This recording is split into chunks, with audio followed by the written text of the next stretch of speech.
Hey, what's going on, guys? It's Ricky with Tech Solutions. Hope that you guys are all having an amazing night. It's 11:21 p.m.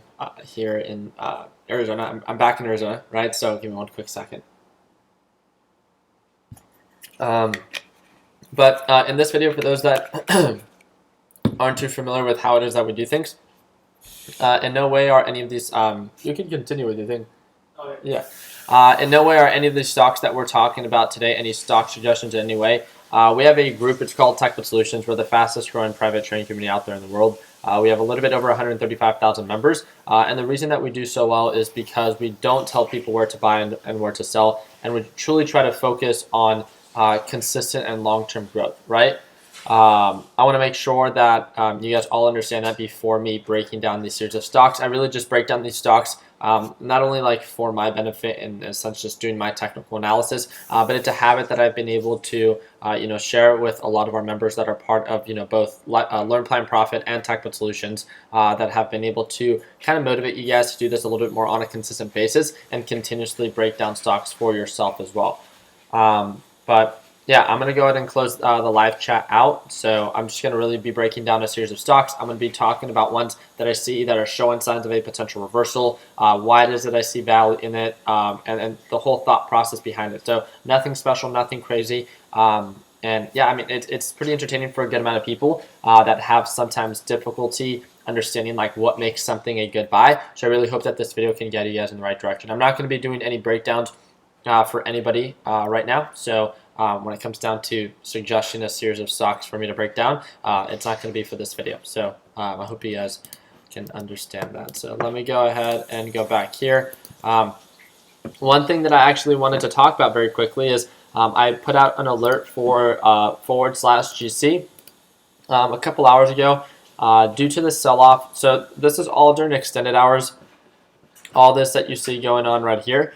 But as you guys can see, /GC had a pretty solid sell-off. After it broke below that middle VWAP, it started showing signs of a downtrend pattern. If you look at the overall 180-day pattern, it's been showing signs of a continuous downward pattern, something that it works very well with. So /GC is a gold-based future. So the reason that I'm watching, or why is it that I even care about gold futures if I don't trade futures myself? I like to trade a series of ETFs that are based off of or are correlated to gold-based futures, such as like JNUG and NUGT. I usually like trading JNUG. That's preference. Does not mean that that's the better ETF or anything like that. But as of right now, one thing that I noticed is that JNUG had a really red day. It sold off pretty aggressively today. And one thing that I identified is that, okay, it's been showing signs of a descending pattern. So right away in the back of my head, for all those that are aware of like how is it that I trade, this is definitely not a swing trade for me right now because there's no confirmation that this thing's going to start moving back up, right? That's very easy to understand. But one thing that I found pretty attractive is that since it sold off so aggressively today, it might leave some room for a potential day trade opportunity tomorrow, especially with how /GC is moving and how it's showing signs of an uptrend. If you look at, this is one thing that we've talked about multiple times also, is that right now we're in extended hours, right? So these futures are, this /GC can go up to 1230. And that means, so the price point 1230, and that means that if JNUG were to open, then it would open at $12 or 1220, which would be a very green day for JNUG. But one thing that a lot of people don't talk about, I think, is that it doesn't really matter if this thing is pushing up during extended hours, because if it pulls back all the way back down to where it closed at, so right around 1215, then obviously there's going to be a pullback there, and that's not going to be the whole thing about that is it's trading or moving up during extended hours.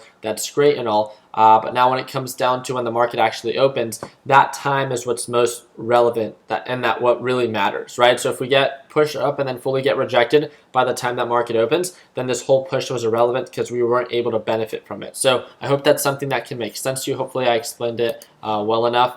And yeah, let me just make sure that that is all making sense. All right.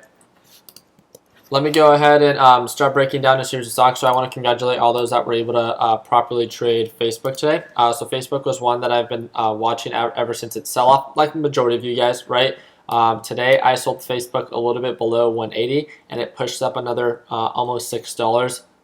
So I definitely sold a little bit more on the more conservative side. I missed out on a couple $1,000s of profit due to my overall position size. I do see this to be a little bit more on the overextended. So what I'm going to do is I'm just going to set a series of alerts. If it begins to pull back, I like to focus on getting in for good deals. So, Facebook definitely does have a lot of margin to recover. I would watch out for the SMA line, as the SMA line before was an old support level. We can see it acting as a new resistance level. So I think it's going to pull back before it pushes back up. Just based on previous patterns, Facebook is not one that usually pushes up super aggressively. So that's just something that I would take into consideration.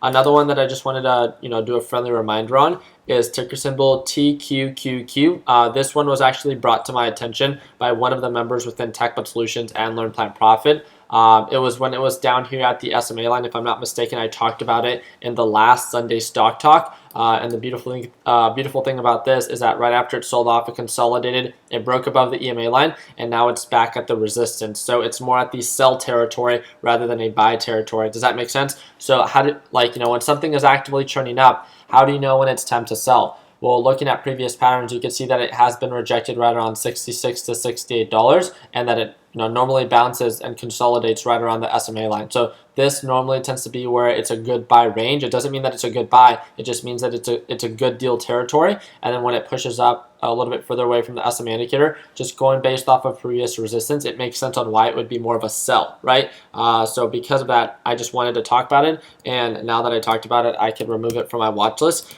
since it's not going to be one that I'm going to be actively watching. I wanted to talk about this one. So this is SABR.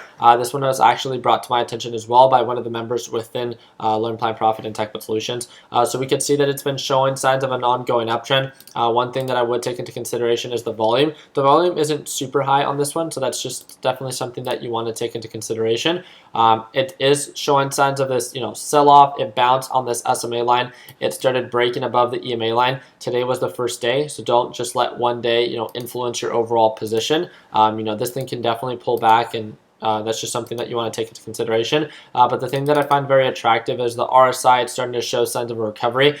Based on previous patterns, a conservative resistance in my eyes would be right around $26. A higher one would be right around $27. I like how it's starting to show signs of a reversal. And then the MACD indicator is showing signs of a proper reversal indication as well. So margin of profit is not huge. I think it's very realistic as long as the pattern, the momentum continues to follow. Then I definitely do think that the overall opportunity cost on SABR can be something that I would see of value for maybe a short-term swing trade if it starts to show signs of an uptrend. So another one that we were talking about that I traded today is UWT. I did not do exceptionally well or anything crazy like that. It's been getting rejected right around this $38 price point. We're back and near the support, so it's kind of a make it or break it. It's either going to get rejected and break below this SMA line, this EMA line, so it's the blue line right here. So if we end up getting rejected, then we could see this thing drop probably down to sub $34. But if we get a bounce at around $36,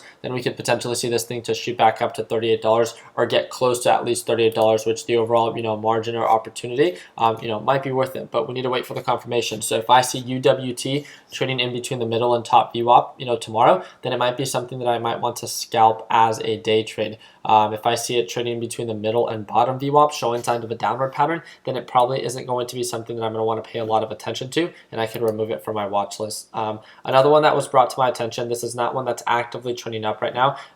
So again, just a friendly reminder, this is not actively trending up. It's consolidating right around the SMA line. It's ticker symbol PTC, showing signs of a continuous uptrend pattern. Right now, it's getting rejected by this EMA line, so it's still showing signs of a resistance. You guys can see that I set my alert for the break above $94. You guys might be asking, well, Ricky, why set it at 94 when the EMA line is down here? I want to make sure that the EMA line starts to point up before I take a position. And the overall reason I'm willing to do that is because I know that it does have a resistance right around $98 to $100, and the margin of profit outweighs the margin of loss. And I want to make sure that, again, we not only break above the EMA line, but that it starts to show signs of an ongoing uptrend. So that's just something that I'm going to have to wait out for. Ticker symbol LABU, consolidating right around this $90 price point, just like it's consolidated there before. It has a pretty solid resistance right around this $95 price point. That's something that I would personally look out for. And then after this, its overall resistance around this SMA line is the first resistance that I would look out for. And then the one that follows would be right around 110. Again, I'm gonna have to follow up with this one if it starts to show signs of an uptrend, middle, top view up. Those are the indicators that I really like to focus on to see if I can scalp it. And if not, and it ends up getting rejected, then guess what? One of the best things that we can do is not have to take a position at all. There'll be nothing at risk at that point moving forward. Another one that was brought back to our attention today because of this reversal confirmation that we're getting again today. It's doing a lot of consolidation right around this SMA line, broke above this EMA line. It's still struggling to make higher highs, so we could set our alerts here to see if we can get the break above $14. Until then, the MACD indicator, all that looks good. The RSI looks good. The pattern looks good. Once we break above 14, I could see, the resistance based on previous patterns right around maybe $15 to $16. So if you calculate, what the margin of profit is for that, it could definitely be a trade potentially worth taking if it confirms this overall reversal. One thing that can happen is that this thing can try to push up, get rejected by the SMA line, by the resistance right around $14, and then continue to trend down. So that's why we want to make sure that we not only wait for the confirmation, but make sure that we follow up with this one on a consistent basis to make sure that it's staying true to the pattern that we first saw value in. So other than that, there's a lot of other stocks that I have to break down for all those that are part of TechBot Solutions and Learn Plan Profit. I want to thank you guys again for your time. And unfortunately, I got so many messages over direct message or so many direct messages over Discord within the past 24 hours after that Sunday stock talk that it's been very difficult for me to catch up. I think we're still a little bit over 300 direct messages that I have to catch up on. So I want to let you know that we will be getting back to you. I really do appreciate your guys' patience. That's really just it. So I'll be sure to follow up with my positions for those that are part of Learn Plan Profit. You guys get to watch me trade live every single day. So we'll be able to talk a little bit more actively about what I'm watching tomorrow. I want to make sure that just because of my travels and coming back to Arizona, that I'm all ready and pumped to go for tomorrow. So one of the main focuses for tonight is I'm going to try to catch up on a couple messages via Discord, but I'm going to try to go to bed a little bit earlier. So hopefully right around 1 o'clock is when I'll be able to go to bed, and then I'll be up at around 5:45 to 6 a.m. To go live with the Learn Plan Profit group. So that's really just it. We're going to keep it very simple this week. Very blessed that today we were able to do very well. And being able to achieve a little bit over $550 profits. If you guys didn't check out the video right before this, I upload 2 videos every single day. Usually the first one is me recapping on my trade if it's either a profit or a loss. My daily goal is $500 to $750. Today was around $560 if I'm not mistaken. I talked about my trades, what I could have done better, showed my profits, and now moving on forward, I want to make sure that I keep it consistent and it was a very smooth trading day. There's a lot of missed opportunities or missed margin, sold a little bit too early on both of my positions. But there's always areas of opportunity. So as long as we focus on that, on how we continue to improve ourselves, I think that's what's important. So Franco is asking, how do you day trade and where do you do it? Please help. So Franco, just by your question, I'm guessing you're relatively new to the stock market and stuff like that. I would really encourage you to start paper trading.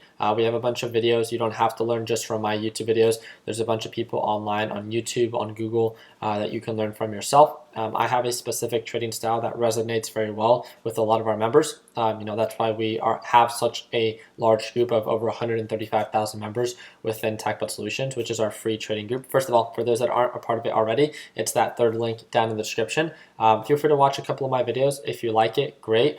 Some other people have a much more aggressive style of investing.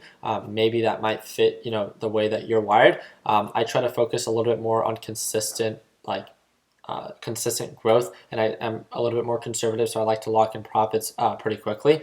It works very well for a lot of our members, and we really like to make sure that we understand what we're investing in. So in a lot more technical trading, so not much based on fundamentals. To the 3 people that dislike, y'all are ungrateful. I like this. Yeah, what's going on, man? It's all good. You guys have to understand that, like, being a part of TechBuds, and I want to apologize kind of for this. If I don't even know if I should, but like, we're such a large group, right? And as we continue to grow, the haters like always follow, and us having so much traction and being such a large community, we always have people, going after us and stuff like that. I want to thank you guys again for everything it is that you guys do, and not only just investing time and watching my videos, but also like you guys stand up for Technical Solutions and for Learn Plan Profit in our group. I want to let you guys know that that's definitely not something that you guys have to do. The last thing that I want is for you guys to exhaust yourself in spending so much time and focusing that in people that are ungrateful or are unhappy with where it is that they are in life. Like we've said multiple times, we invest in a series of markets. We talk about how we're successful in them. If you like watching that content, great. If you don't, then guess what? You don't have to learn from us, or you don't even have to watch our videos.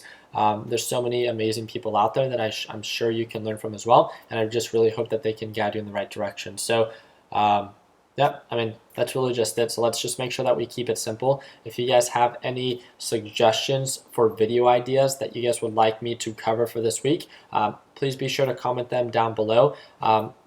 Just with all due respect, until maybe like 24 hours, try to direct message me if you have a very specific question that's almost an emergency.